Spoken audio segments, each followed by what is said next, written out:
Interlock education সেন্টারের পক্ষ থেকে সবাইকে স্বাগতম। আজকে আমরা গণিতের গড় নিয়ে আলোচনা করব, এর একটা স্পেশাল টেকনিক নিয়ে আলোচনা করব। সেই টেকনিকটা হচ্ছে, একটা প্রশ্ন আগে দেখে আসি। এখানে দেওয়া আছে কি 15 জন ছাত্রের প্রাপ্ত নম্বরের গড় 10 আর 10 জন ছাত্রের প্রাপ্ত নম্বরের গড় 15। তাহলে সকল ছাত্রের প্রাপ্ত নম্বরের গড় কত? অর্থাৎ প্রথম ক্ষেত্রে কয়েকজন ছাত্র দেওয়া আছে, তাদের নম্বরের গড় দেওয়া আছে। দ্বিতীয় ক্ষেত্রে আরও কয়েকজন ছাত্র আছে, তাদের নম্বরের গড় দেওয়া আছে। এখন এই সবগুলো ছাত্রের মোট নম্বরের গড় কত? এই ধরনের যদি কোনো প্রশ্ন দেয় তাহলে আমাদের নিয়ম হচ্ছে গড় সমান সমান প্রথম সংখ্যা গুণন প্রথম গড় যোগ শেষ সংখ্যা গুণন শেষ গড় ভাগ প্রথম সংখ্যা যোগ দ্বিতীয় সংখ্যা। যেরকম আমরা যদি এখন সূত্র অনুযায়ী ফেলি তাহলে কত হবে? প্রথম সংখ্যা এখানে কত? 15, আর প্রথম সংখ্যার গড় কত? 10। তার মানে লজিক্যাল কত হবে?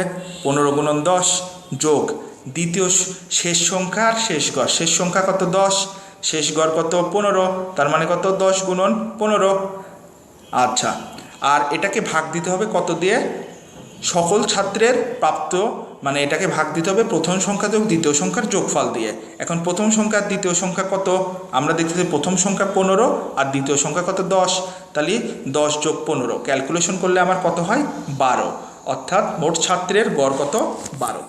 এখন যদি আমরা আর একটা উদাহরণ থেকে দেখে আসি, সেই উদাহরণটাকে যদি কোনো অঙ্কে বলে যে 10 জন ছাত্রের প্রাপ্ত নম্বরের গড় 6 আর 6 জন ছাত্রের প্রাপ্ত নম্বরের গড় 10, তাহলে তাদের সকল ছাত্রের প্রাপ্ত নম্বরের গড় কত? তাহলে নিয়ম কি? প্রথম সংখ্যা গুণন প্রথম গড়। তো প্রথম সংখ্যা আছে কত? 10, প্রথম গড় দেওয়া আছে কত? 6, তার মানে 10 গুণন 6 যোগ সূত্রের এই যে যোগ শেষ সংখ্যা গুণন শেষ গড়। শেষ সংখ্যা কত আছে? 6, শেষ গড় কত আছে? 10, তার মানে 6 গুণন 10। আর মোটের উপর ভাগ কত হবে? মোটের উপর ভাগ হবে প্রথম সংখ্যা যোগ দ্বিতীয় সংখ্যা। এখন যদি আমরা চিন্তা করি প্রথম সংখ্যা দ্বিতীয় সংখ্যা কত? প্রথম সংখ্যা 10 আর দ্বিতীয় সংখ্যা কত? 6, তার মানে 10 যোগ 6 16। তাহলে এখানে ক্যালকুলেশন করলে কত হয়?